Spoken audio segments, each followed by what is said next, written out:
Good afternoon, everyone watching wherever you are finding this bit of information. Before we get started, we have a great guest. I just want to give some general thoughts on what I'm seeing because I like to find data useful and try to get some predictability on what's going to happen from a franchise standpoint. So I'm just going to throw this on the screen real quick. So anybody that's been following this, Charles and I have talked a lot about Johns Hopkins dashboard here, as well as how some of the world meters are going. Some of the data that I've been looking at is the climb of new cases per day. Yesterday, we had a spike again. I've been looking at this in comparison to Italy's daily new cases, which seems to be the one that's about a week ahead of us. Or a little bit ahead of us. So I've been watching their trends, and they hit this peak and then they dip down. So if we're on a similar pathway as Italy, we're going to start seeing some sort of dips. That doesn't mean it's a complete. It just means we're going to these little circles of dips as we continue to navigate this climate. But what I'm saying off of this is that I believe that when we go through dip one, this is where franchise brands are going to shift from bracing for impact and into the intermediate side that Charles has referenced so many times, that now we're going to have an indicator that at least we're going to start slowing this thing down. I am not a scientist. I am not a health expert. I'm just trying to understand the data as best as I can. I've been watching this thing since we went work from home on March 11th.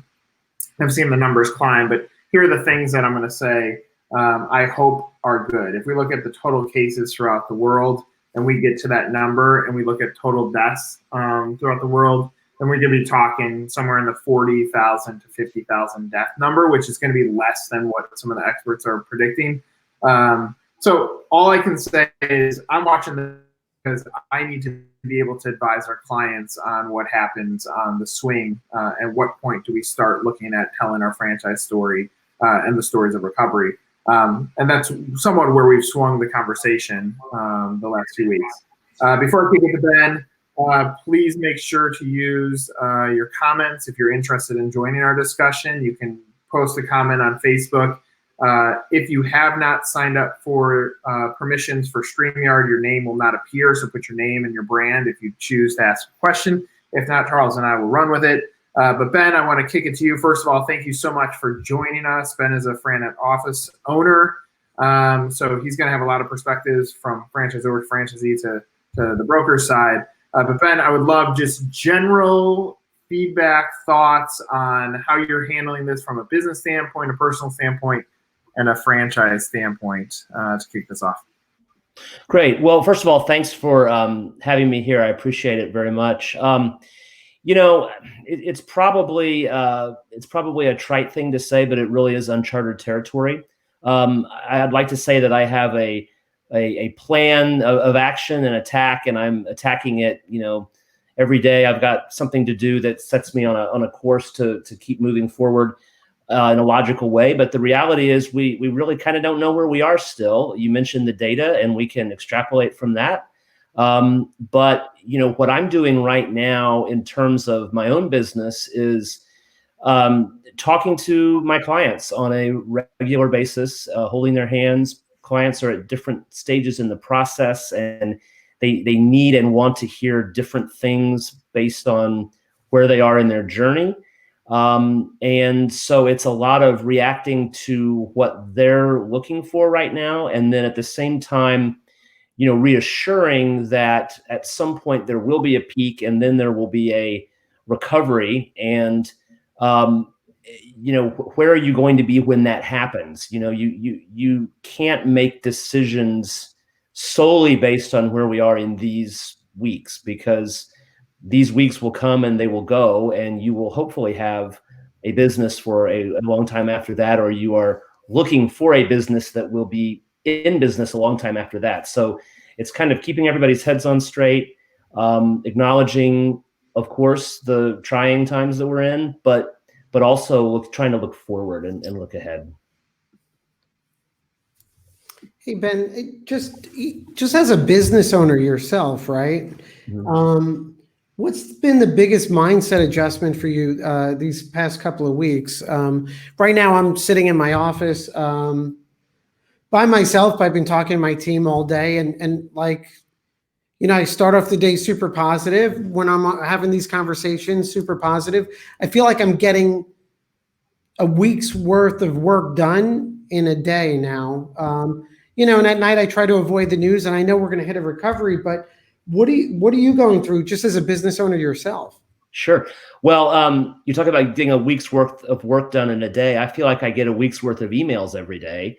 I'm hearing from every single franchisor that I've ever talked to, every single client that's ever been in the pipeline. That's okay. We've all got that rush of information. It's helpful. Probably, I don't know how many of the people watching this know exactly what people like me do on a regular basis, but I'm very much 90% of the time in business development. I mean, I'm out networking all over the place in my territory, looking for clients, talking to referral partners that help me find clients, and then, of course, obviously moving clients through the process as appropriate. So the biggest mindset change for me has been I can't do that in the ways that I've typically done that. So, in a typical day, a month ago, I might have had a coffee with somebody. I might have had a networking meeting in the morning. I might have had lunch with somebody. And my calendar was full. And so I'm doing, of course, a lot of virtual meetings like everybody else is. FranNet itself just had a pretty successful, actually, virtual conference. But from a mindset standpoint, it's having to rethink how you work, and also keeping in mind that even though I'm sitting here at home, it is still a work day. I mean, I get up at the same time that I always got up. I make the bed, I shower and put on clean clothes. I don't always sit here in a blazer, but I do try to make sure that the day continues to maintain some structure to it so that I don't get lost in the rabbit hole of watching the news and, being on social media and things like that. So it's just trying to adjust to where we are, but keeping in mind that we're still in business. And so a lot of the networking that I'm doing is virtual, just like everybody else, I think. And the client meetings that typically would take place at a Starbucks or at a coffee shop of some other description are taking place in scenarios like this that we're talking in. One thing I just want to jump in because I'm so curious, and I apologize. Ben, you said you're getting a lot of emails, right? And let's focus in on franchisors for a moment. Sure. Without getting into detail about the branders, what are they communicating to you? Or what's the nature of those conversations? What are they concerned with? What are they focused on? What do you wish they'd be focused on? I'd be very curious to hear some of that. Yeah. So every franchisor in our inventory believes that they need to be communicating to us on a regular basis what they're doing for their candidates and for their franchisees in their system. And that's good information to have. One of the things that I counsel my clients on right now is to ask franchisors, what are you doing for the people that are already in your system? Because that's a signal for how supportive they're going to be if and when you ever get to their system. So the most effective franchisor communications are those communications. In this time, this is what we're doing for our franchise partners. Some of them are going as far as to suspend royalties. Some of them are having special marketing initiatives. So specific things like that are helpful. What is slightly less helpful and a little bit eye-rolling is, every single company feels like they need to continually communicate, and it starts to get overwhelming, the information. And sometimes they don't have anything really to say, and maybe they're better off not adding to the noise if they don't have a real positive thing to say. I mean, I almost feel like sometimes they've learned by some marketing class that they all need to continually update everybody. We get it. COVID-19 is out there, but if you don't have something really meaningful to add, sending the 5th email of the week saying we're thinking of you is less productive. What an honest answer, because I mean, look, and on the side we sit on the marketing side, we have plenty of franchisors, especially in the lead gen side of the business, that maybe some of the pressure has softened for them to go get more deals done, but they're sitting there and they're starting to get a little bit panicked, and they're like, maybe if I send one more communication out to the broker networks, then maybe they're going to push my candidate through, and let us tell them how we're supporting franchisees better than everyone else. Well, first of all, the supporting of franchisees is not table stakes. Like, if you're not stepping up in this time, like we should erase that from franchise sites. I do think it's going to turn into, how did you help support your franchisees during COVID-19? And that might be an answer, but we give more support than everyone else. You better, because that's what royalties are for. Yeah. The thing that I'm curious, Ben, because and look, this is probably good to hear from your seat too, and where Charles sits. I mean, the clients, I have to put on a positive face. I have to act like, yeah, we're gonna get through this. But sometimes I sit here and it sucks. I mean, there are businesses struggling. We're having to look at our team the same way every other business is, of what are the essential assets and what may we have to look at from a layoff standpoint to preserve as much capital at the other end of it. And all three of us happen to be in jobs where it's our job to try to build confidence with an audience to make them feel comfortable with something. Is it sometimes hard, like when even if you're having a conversation with a candidate that is in a pause stage right now, like I am not ready to look at any inventory right now.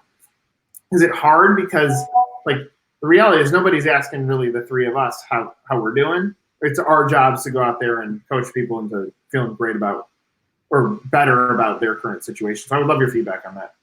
Sure. So the important thing that I always try to keep in mind is, as a franchise broker, it is not my responsibility or my desire to sell a franchise to somebody. It's my responsibility to consult and to be a sounding board and to be honest with my clients. And, the honest thing to say is, if you feel like you need to take a pause for a few weeks, then you should take a pause for a few weeks. I don't ever want to be in a position where I feel like I'm pushing somebody into making a decision. I mean, okay, the franchise broker business model is, we do want them to eventually come ultimately to the decision of buying a franchise, if that's something that's good for them. But the more I'm seen to push an agenda, the less likely I am to be servicing my clients very well. So I've had conversations in the last few weeks with people that were actually very close to quote unquote finish line. And they've said, I'm panicking. My wife's panicking. We're going to take a 2-week pause. And, rather than me trying to say, oh, well, here's why you shouldn't take a pause, or here's why you really should keep going because we're going to get through this really fast, it's acknowledging, you know what, it is scary. And if that's something that you feel like you should do, then I think you should do it. And then I'm there, I have a weekly call with each of my clients.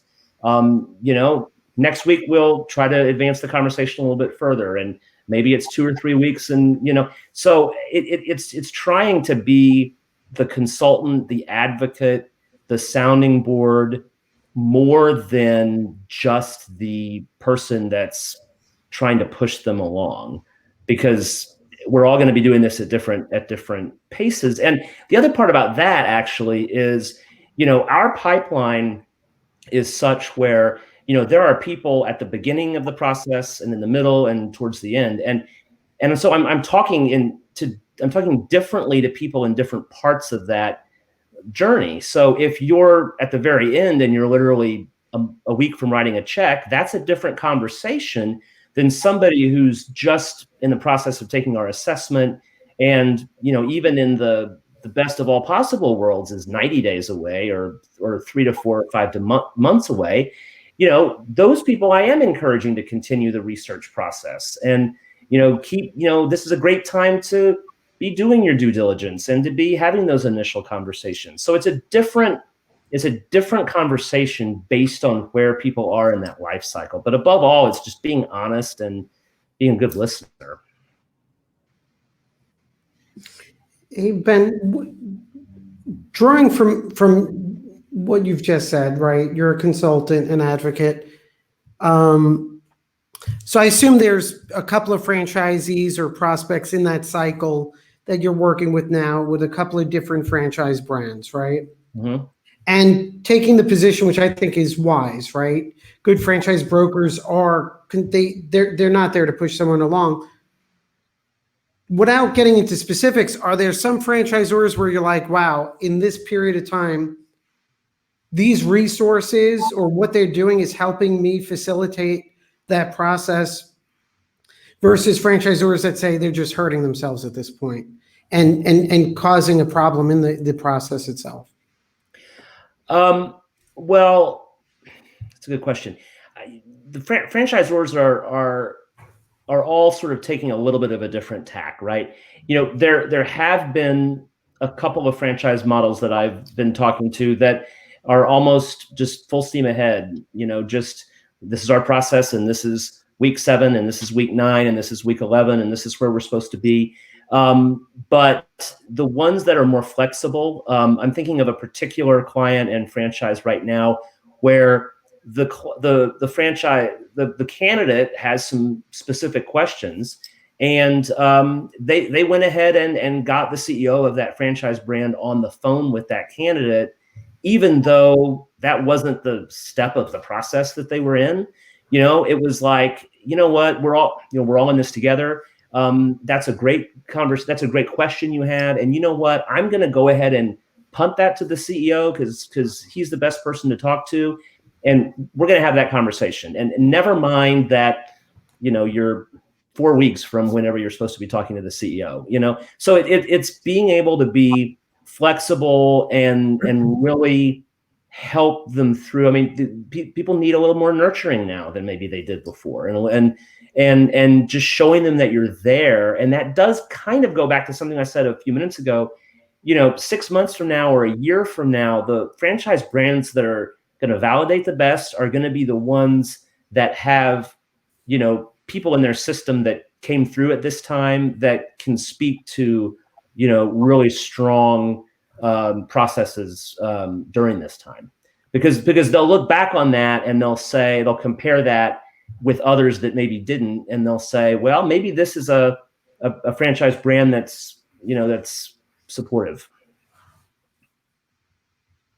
Yeah, I think all these franchisors, the reality is they're also faking it until they make it too, because nobody did something like this. Yeah, right. And so I think like there's this thing in business that I would call the silent panic that a lot of people have and are afraid to admit that they have it. And I would imagine that a lot of franchisors have the silent panic right now. But inside they're like, how do I get to the other side of this? I know what my responsibility is. I know that eventually I'm told that, we'll start growing again. But inside, the silent panic is killing them. It's the voice inside the head saying, there's no way we're getting through this thing. And so, I think part of the challenge in franchising, you go to pretty much any conference, probably a virtual conference, and we are trained to say like, we're exploding, things are amazing. But I think the brands that are truthful and honest, the brands that say, screw the process, let's let the CEO talk with the prospect here, because they need to feel comfortable with this leadership team. The ones that say, this is the way we've always done things is thrown out the window. I think those are the brands that are going to be most attractive on the other side of this. Absolutely. And we just, as I said, we just went through at FranNet a virtual conference last week where we talked to I personally talked to probably 40 to 50 of our franchisors. And, I was struck by the degree to which some of them were, keep the process moving and, don't panic. Of course, they all said don't panic, which is probably a good thing to say. But, there were others that said, this is how it's affecting our business. And these are some of the ways that we're pivoting. And they were explaining how their business models were changing. And maybe if they had more of a retail presence, again, I'm thinking of one in particular, it had more of a retail presence, maybe they were shifting to some e-commerce and some online types of things. And one of them said to me very bluntly, this was something that was always in the back of our head, but it's been sped up quite a bit right now. So it's like, we understand where we are, and we're gonna make some changes to our business model. And maybe we'll go back to the way it was, in 6 months, but maybe we'll have this additional process that we didn't have before. And maybe that's going to make us stronger, even if we are able to come back to the way it was eventually. Maybe we're stronger for building out a different part of our business right now. So the ones that were honest to me about saying those types of things are the ones that were particularly impressive. So it gets back to the honesty. And so, Ben, I'm going to ask a question you can't answer. Well, you will, but hopefully you will, but we're guessing. The first one, I think we're guessing. Second, I think you're going to have good instinct on. First question is, when do you think the economic engine is going to get turned back on? And two is, do you think there's pent-up demand that's going to flood in Q4 and Q3? Well, the answer to your first question, of course, nobody knows. I've heard some people say June. I've heard some people say July. It's probably not the second quarter. It's going to be the summer time at some point when it starts to turn around. And I'm increasingly hearing people say that it's not going to take off like a rocket ship. It is going to come back, and it'll come back fairly strongly, but it's not like we're going to, be back to where we were in August or September.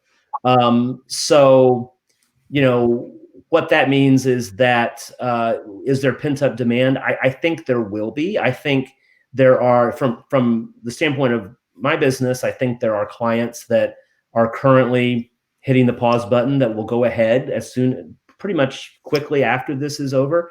But I also think, and it's a sad thing to say, but I think it's the truth. I mean, unemployment's going to skyrocket, and there's going to be a lot of people in the corporate world that, maybe had thought about franchising a time or two in the past, thought about business ownership, for whatever reason, they had a really good job, they didn't pursue it. And now all of a sudden, maybe they're out of work, or maybe they're really scared that they're going to be. And I think that also is going to push, some activity into franchising too. So I do think it's going to come back, and I think it's going to be strong for those reasons. But some of the franchisors are probably not going to make it either. I mean, so there's going to be some churn and some turnover. Yeah, I love some of those insights. I mean, my opinion is based on all that I can read or take in. It seems like Virginia Beach is going to be on lockdown through June 1. All right. So if that's the case, then we're already pushing into July from even the shot of recovery, because that first month is going to be a turbulent month. And I think every month that we push this out is going to change the net worth of every buyer. More money is going to go out than can come in for majority of people. Therefore, if I'm a brand out there, I start looking upstream at higher investments and targeting folks that may have liked those, because a little bit less net worth, they might fall into that next tier. Right? I tend to agree with you. One, nobody knows the timing, and two, in our digital world and the shift that happened, the buyer's taking more time than ever to make a decision. So this might be a push into Q1 of next year. But going back to what we were talking about before about throwing out how things have always been done, the talk of, well, during November and December, no one buys a franchise, so we don't spend any money then, that's going to change this year because there's some budget is spent. But I want to go back to one of the points that you made, Ben, because I think there's a nugget in there. You talk about you're at this virtual conference, and there's brands that are telling you how they're pivoting, and you remember those brands. I mean, going back to the first statement of, you have all these brands just flooding you with information because they want you to go find them the prospects. But the reality is you just gave the secret to it. Tell how you're pivoting. Tell how you're being flexible, because those seem to be the brands that now are stuck in your head, and you're going to remember those when a candidate says, all right, tell me about maybe not a recession-friendly or an essential business, but tell me one that showed muscle during this time, and automatically you have the answer. Maybe that's the insight. Maybe that's what brands need to be doing from a brand story. Yeah, I think that's true. It's amazing how many brands are already telling me that they're essential and that they're recession resistant. But some of them are. I mean, quite a lot of them are. I think those will be the strongest ones coming out of this, at least for a little while. Because people are going to have a memory. I mean, they talk about how the millennial generation, the 08-09 recession, as they were coming out of school, changed their spending habits relative to the rest of us for a long time. And I think, people are going to have a memory of what this felt like. And I don't know if it'll feel exactly like the financial recession, because I think this is a pretty unique animal that we're living through, but it's still going to have quite a lot of effect. But I was going to say something else about the net worth comment that was made a minute ago.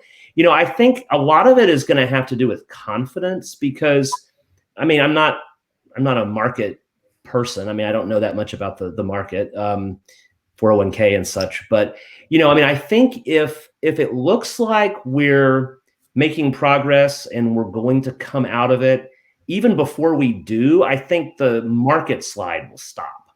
I think markets don't like uncertainty. So, if the markets kind of position themselves about where we are, as opposed to thousands of points lower, then people can start to get used to what that looks like in their net worth. And that will be better. That will be a better outcome than just to continue to be in free fall for another month, even if we shoot back up afterwards. People just want to know that there's competence going on, and that we're getting on with this in a smart way.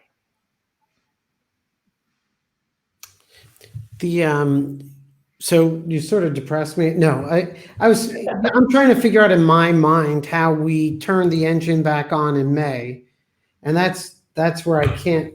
It just doesn't piece up. And I think when you mentioned June, July, that's probably a reality. Although I'm hoping we didn't expect to be in the situation. Maybe something changes trajectory, which then takes us to Q1 for 2021. So that I guess that's going to play a big factor. What was interesting too, Ben, you talked about some franchisors are not going to make it. I agree with that. What I also think is that brands, because again, you and Nick are talking about brands that are pivoting, and some of our other conversations too. I think there's this going to be a seismic shift in the franchise community and world, where franchisors that aren't franchisee driven aren't going to survive. And so what I think is going to happen is we're going to have zombie franchisors, which are going to think they survive this too, but really are not going to have a place in the franchise world. Yeah, I think that's true. So that's what I'm taking away from. What do you think? I mean, let's assume, forget about capitalization, right? So a franchisor survives, but they're not adapting. What are, in your mind, what would, and I know this is a crazy question, so there may be no answer, or maybe, Charles, I don't even understand what you're asking, but in my 2-minute theory that I just came up with, I think there's going to be zombie franchisors. They're going to be walking around, but they're not going to thrive. They're going to have a short window. What do you think are going to be those brands or the things that franchisors are not pivoting to that's going to cause that to happen? Well, I mean, I think, we're going to come out of this differently as a society. So, so people's buying habits are going to change. I think people's meeting habits are going to change. I think for a while, at least, there's going to be sort of a residual fear of congregating in large places. And so I think the brands that understand that people's mentalities are going to change a bit, are going to be the ones that are going to thrive. The ones that just hold on and say, well, as soon as this is over, it's just going to be exactly the way that it was. Even if they have money to the capitalization, as you said, to stay alive, if they haven't come to terms with how the reality of what people are thinking is affecting the business post-crisis, then they're not going to be ready for post-crisis. So if it's a brand that has to do with a lot of experiencing things in person, but they don't have a component that speaks to the percentage of the audience that's not going to be ready to do that for a while, they're going to be hurt. So I'm thinking about some brands specifically that are really, really strong, that have made a push to get all of their experiences online, so that even if you're not going to their place of business, you're doing that activity from your home, and they're finding a way to keep these people as customers because they're providing content electronically, much like they would have been if you were going into their facility. Those brands are going to have a shelf life for sure, as opposed to just sort of staying the course and then hoping that their business model that's always served them well is just going to serve them well again, just in the third or fourth quarter. I mean, the zombie brand is a great category. I think we need to trade that. And Charles, you probably should trademark that, but it's fascinating because the right thing that should happen would be that there's a governing body of franchising that says this is not a franchisable business, do not franchise this. And then in turn, this is not a viable opportunity for buyers. And in turn, no broker network, because there's other ones other than FranNet that will take on any brand and try to go convince people to go buy it. They sell franchises. Unfortunately, us as an industry hasn't got to the point of being mature enough to say, like, pause, it's not a good franchise opportunity. Sure, there could be a hope that maybe some of this bleeds out, but the reality is, I mean, there's going to be brands that exist that didn't support the franchisees the right way, that are not viable opportunities that still get sold on the other side of this. Now, I'm curious on this topic, Ben. I assume the answer is yes, but part of the other category that probably got overinflated is that of franchise brokers. That there are a lot of brokers that sell franchises. Unlike what you said at the beginning of this, that it's not about saying what opportunity is best for you.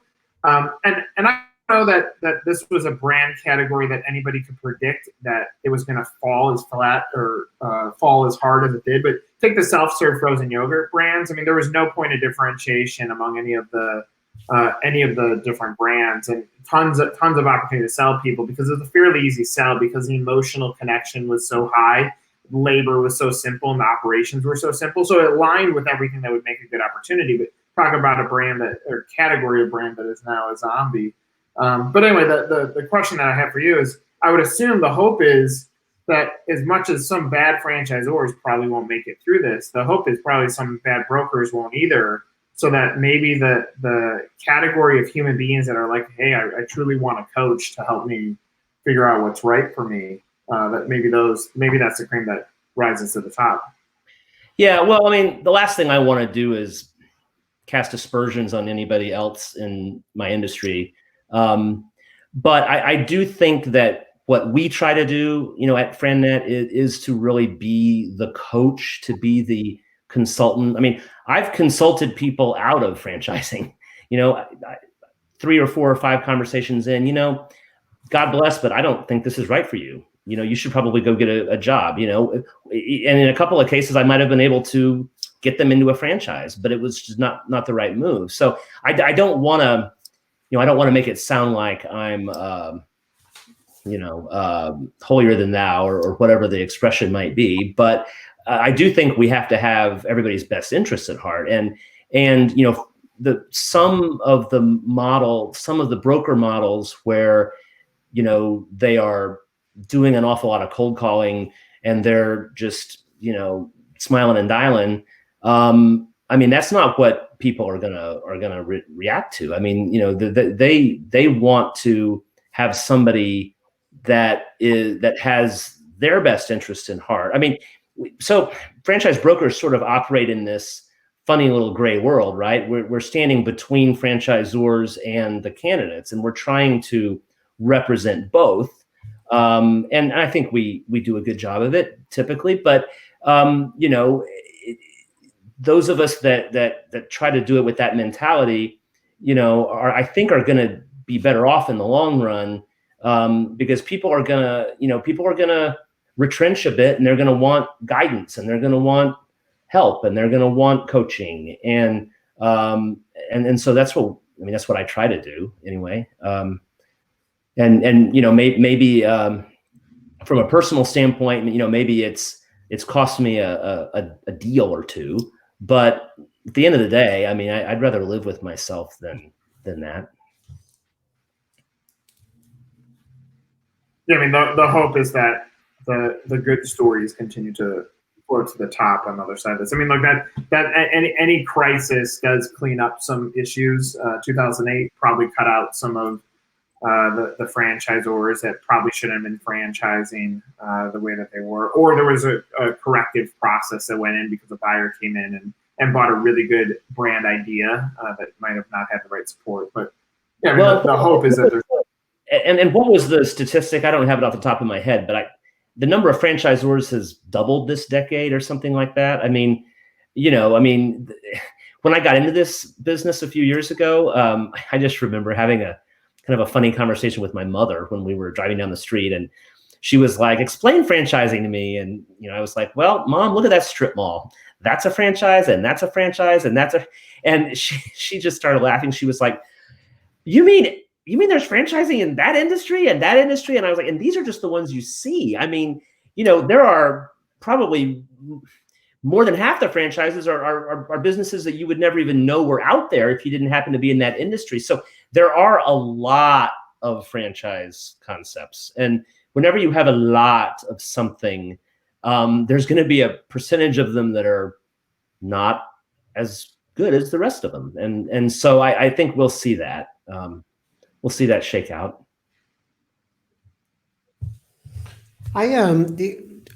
My big takeaways from this that I'm convinced there is a seismic shift, and I may be biased because we represent emerging brands. That's where my passion is. But you're talking, Ben and Nick, about the brands that are pivoting. There's going to be all new space that's opening up that we can't even imagine right now. Yeah. And mediums are changing, digital's changing.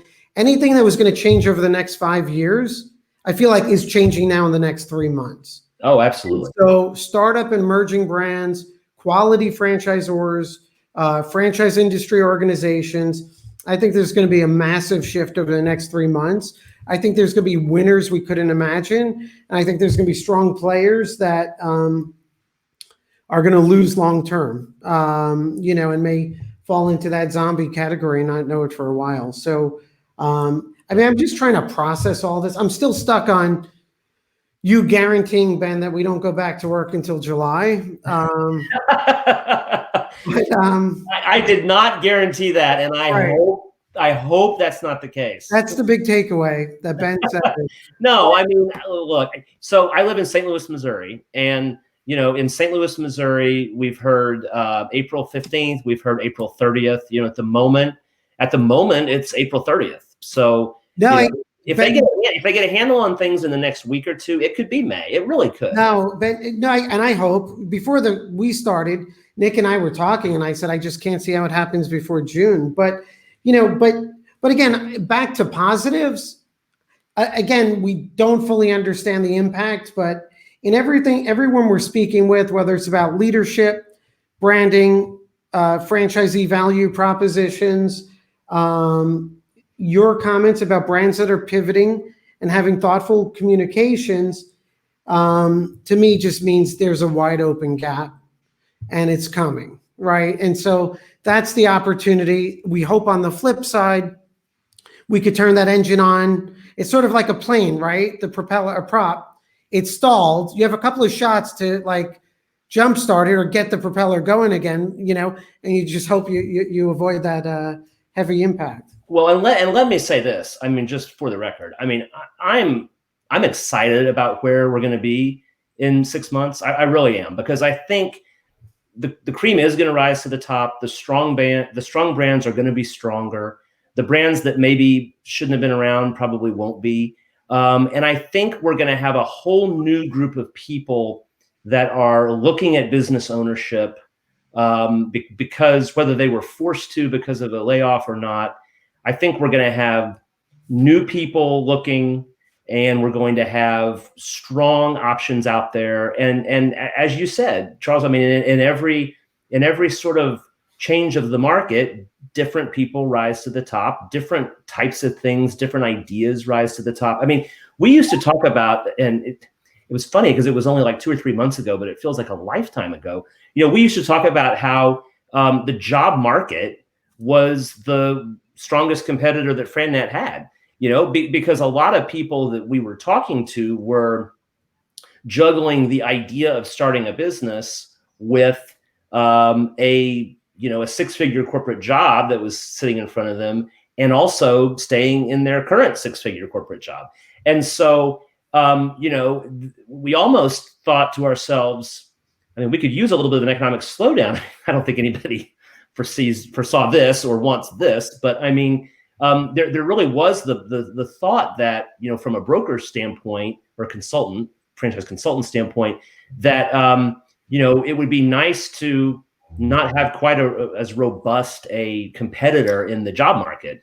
Well, now we're probably not going to have that. And so it's time that we sort of step up and show our mettle. And I think it really could be the next big jump in the industry, because we're going to have all these new people and these new ideas.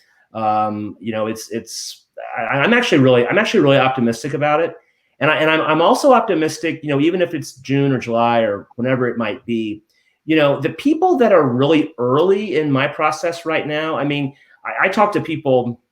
I've had 2 or 3 calls this week already with people that are at the brand new. I mean, they're just having an initial conversation with me. Well, they're actually less concerned about what's going on right now, because they know that by the time they get through the process and get their financing put together and go to a discovery day and start ramping up, we probably will be on the other side of this. So in that respect, I think we actually, as bad as this is, we're actually in a better place than we were in 08 or 09, when you really didn't know if it was going to go on for years and years and years, and you didn't know. I think there was even in some cases more uncertainty then, or at least now. I mean, it does feel like we sort of know how this is going to eventually go. It just is going to take a little bit of time to get there, but people are realizing that, and so I don't want to leave the people that are watching this with any impression other than the fact that I do think that ultimately we're going to be stronger at a certain point going forward. Yeah, I mean, like if you think about the buyer, well, you think about a private equity buyer. Private equity is always works on the J curve. They try to catch something right before it's hitting rock bottom, or right at the bottom, so that they can catch it and make money on the way up. And pretty much all businesses, if you look at any business stock market, just come down.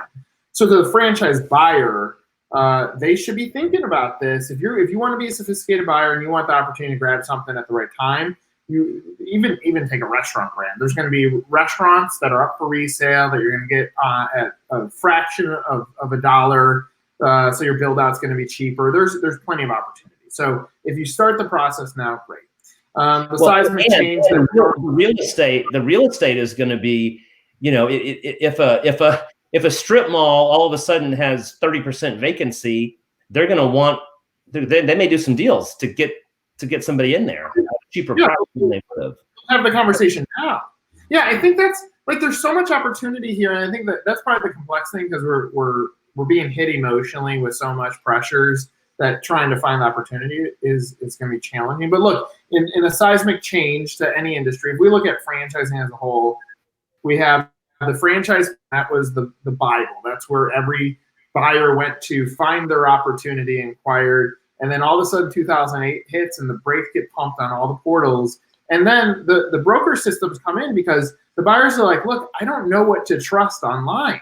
So now the human connection came in, that I feel like there's going to be this circle that happens in the process that now we all right, off of portals into brokers, that it's not going to be portals that is the connector, but it's been what you were saying, that brands getting unique and positioning their discovery days in the digital world or giving more information on the content side. Now digital and in person should connect. So I feel like digital and broker ends up being the next process or the in-person thing. I also think that some brands that may have stalled or got stuck, this is giving them the shot to reboot. They're taking some time away. Imagine being told by the CEO of the company, hey guys, no more sales goals for the next 2 months. Focus on getting the foundation right. Most sales teams could actually come up with a good plan to position the brand right. And yet if they're in the mud sending you emails, stop wasting time. Like go back and focus in on your business because you got probably 2 months to work on really focusing this in so that when the buyers are coming out of the woodworks and saying, okay, I want to catch it, maybe not flat bottom, but a little bit on the up climb so I can save money on real estate or everything else, then the buyers are interested in what you have to sell. So this shakeup, while many will not take advantage of the opportunities or the challenge of rebooting, there's tremendous opportunity. I'm with you too. I'm optimistic about this. There have been franchise brands in our inventory that have sent an email that has said, we are suspending franchise development activities for 60 days. Right. And when I see that, I don't think to myself, these are brands that are falling off a cliff. I think, you know what? That's okay. That's okay. You know, they're going to focus on some fundamentals. They're going to focus on helping their existing franchisees, which I think is going to help them in the long run. And they're going to focus on, you know, keeping a strong organization for when we get out of this. And so, you know, I mean, I don't see that. I don't see that as a negative if a franchise brand makes that determination. I think it's okay. It's all about, again, it's back to what we were saying earlier. It's being honest, you know. Honestly, we're going to focus on this right now. So we'll see you, Ben Terrill, you know, in 60 days. But until then, you know, this is what we're going to do. And this is how we're going to help our franchisees that are currently existing. And, you know, I'm going to remember that. And the other FranNet consultants are going to remember that when they see that. You know, I think that's all part of it. I'd rather see that than see somebody that's barreling ahead with just with just complete abandon. Depends on the industry, of course. I mean, some industries, you know, exist in different paradigms than others. I mean, some industries are busier than they've ever been. And, you know, that's great too. God bless them. Yeah, but the sales process for a buyer could still be 6 months. So that's a good story, but understand that those people probably aren't buying until, you know, October right now anyway. They still got to do their due diligence. So when you start looking at, like, I think for whatever reason, the franchise industry thought I spent A and I get B, like, and that's always been the way, like, I didn't get anything out of that ad that I placed. That was garbage. But the reality is they probably did. It just didn't show its face until 6 months later. So, I mean, there's a balance here because the activities you do now probably won't show their face for, you know, 4 to 6 months. Therefore, it's not a wash, but you got to be careful on the message that you're delivering out there, that you're sensitive about what's going on in the world. Yeah, and you have to understand that. I mean, and I used to sell advertising. So, you know, a client would place 2 ads and they would call me and say, Ben, I haven't seen an uptick in my revenue. And I'm like, well, okay, you placed 2 ads, you know, you gotta think about this in a little bit longer term than that, and you know, build activity now for in the future. I mean, you know, Coca-Cola places an ad in a ballpark. It doesn't mean you're going to run out and buy a Coke. It means that, you know, you see a Coke ad in a ballpark and you see a Coke billboard and you see you hear a Coke radio commercial or whatever you do, you see a Coke product placement. And then a month later, you're in the 7-Eleven and you pick up a Coke instead of a Pepsi. I mean, that's how it works. It's not, and I think, we're talking about the same thing. Carl, final thoughts, final questions? Yeah, right. So trying to connect all the dots, and Ben, if I go backwards, I don't know, maybe 10 minutes ago, you said something that really struck me, and I'm not going to get into it in detail, but you said something I thought that was pretty wise, and it's something that I believe Joe Matthews and Michael Haith were reflecting on. But at one point, you mentioned that there's going to be a new pool of entrepreneurs that become franchisees. And I think that is a very big statement, and that represents part of that seismic shift in the broker community. Joe Matthews blew me away when he was talking about it. You also, in the sense that, hey, now's the time. Not only maybe are there more franchise buyers from that pool of corporate America who unfortunately may lose their job, but now here's the opportunity where the franchise value proposition changes, and now it's a deeper pool.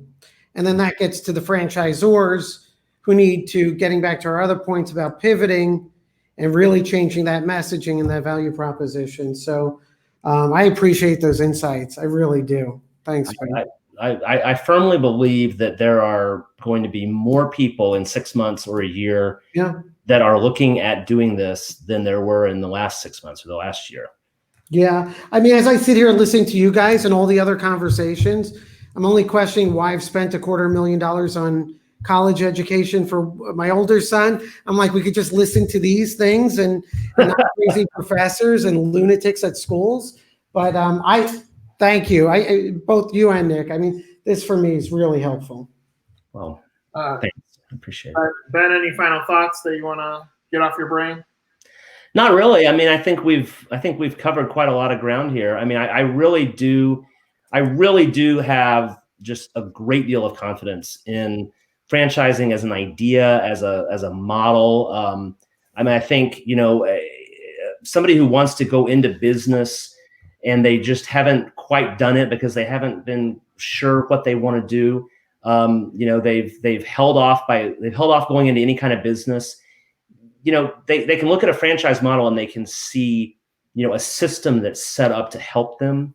And it can be such a fantastic model for somebody that really does want to be in business for themselves, but is for whatever reason unsure about how to get started, or they're worried that there's some things that they don't know, and so they use that as an excuse to not do something. Well, I mean, a franchise model can be just a phenomenal pathway to entrepreneurship, and that's not going to change. That is not going to change. The strong franchise systems are going to thrive, and I think there's just so much good, positive opportunity in the future. We're going through this unprecedented situation that we're going through, but we won't be going through it forever. Yeah, I appreciate that sentiment. I mean, look, it's like the best comparison I can think of is like a pirate ship going after gold. Like, you're going through this awful storm and the boat is getting wrecked, but when you get to that gold, it's gonna feel really good as long as you can stay alive and not get sick on the boat. The last thing I think is valuable to share. Baseball season will come back in 2016. Playoffs. I got a ball from the Cubs. We've had a World Series before the Cardinals. I just want to make sure that you recognize that. You had one World Series, and how many did the Cardinals have? You're breaking up, Ben. I can't hear you anymore. 11 or something like that. 12, 11, I think. I really appreciate. I love going to Wrigley Field and seeing Cubs at Wrigley, and I'm going to go there later this summer, assuming it all gets back open again. So, that's great. And thank you so much, Charles. Thanks for the time. Appreciate both of you. Thank you very much.